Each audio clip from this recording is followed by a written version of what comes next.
Iran आणि Israel युद्धाचा परिणाम कच्च्या तेलाच्या किमतीवर होत असल्याचं चित्र पाहायला मिळत आहे आणि या युद्धामुळे तेलाच्या किमतीत 5% वाढ झाली आहे। यामुळे भारतात देखील पेट्रोल डिझेलचे भाव वाढण्याची शक्यता आहे आणि त्याचा परिणाम त्याचा थेट फटका हा भारताला बसण्याची शक्यता आहे। इराणचा इस्रायलवर मिसाईल हल्ला। इराणचा 200 क्षेपणास्त्रांचा मारा।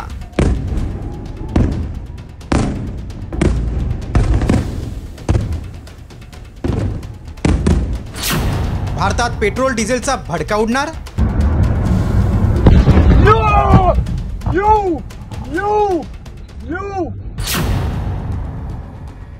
हिजबुल्लाहचा म्होरक्या हसन नसरल्लाहला मारला गेल्यानंतर संतापलेल्या इराणनं इस्रायलवर हल्ला चढवत 200 क्षेपणास्त्रांचा मारा केलाय।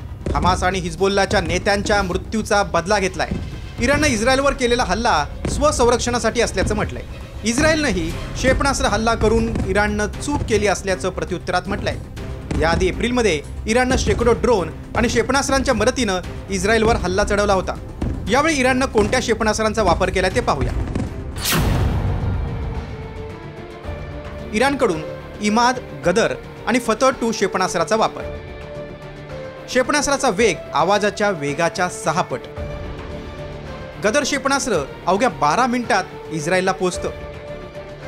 फतह-2 हायपरसॉनिक क्षेपणास्त्र आहे। 16,000 किलोमीटर प्रति तास इतका अतिप्रचंड वेग।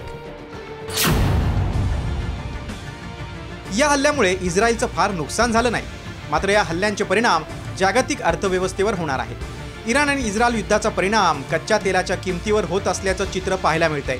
त्यामुळे भारतात देखील पेट्रोल डिझेलचे भाव वाढण्याची शक्यता वर्तवली जाते। कच्च्या तेलाच्या किमतीत 4 ते 5% वाढ।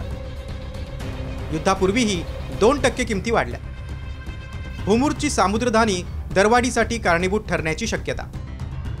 इराणनं होर्मुझची सामुद्रधुनी बंद केल्यास कच्च्या तेलाच्या वाहतुकीला फटका बसेल। भारत आखाती देशांसह रशियाकडून कच्चं तेल आयात करतो।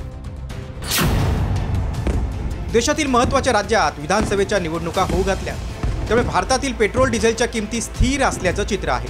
मात्र इराण इस्रायलमधील तणाव आणखी वाढल्यास भारतालाही त्याची झळ बसण्याची शक्यता आहे। ब्युरो रिपोर्ट, साम टीव्ही।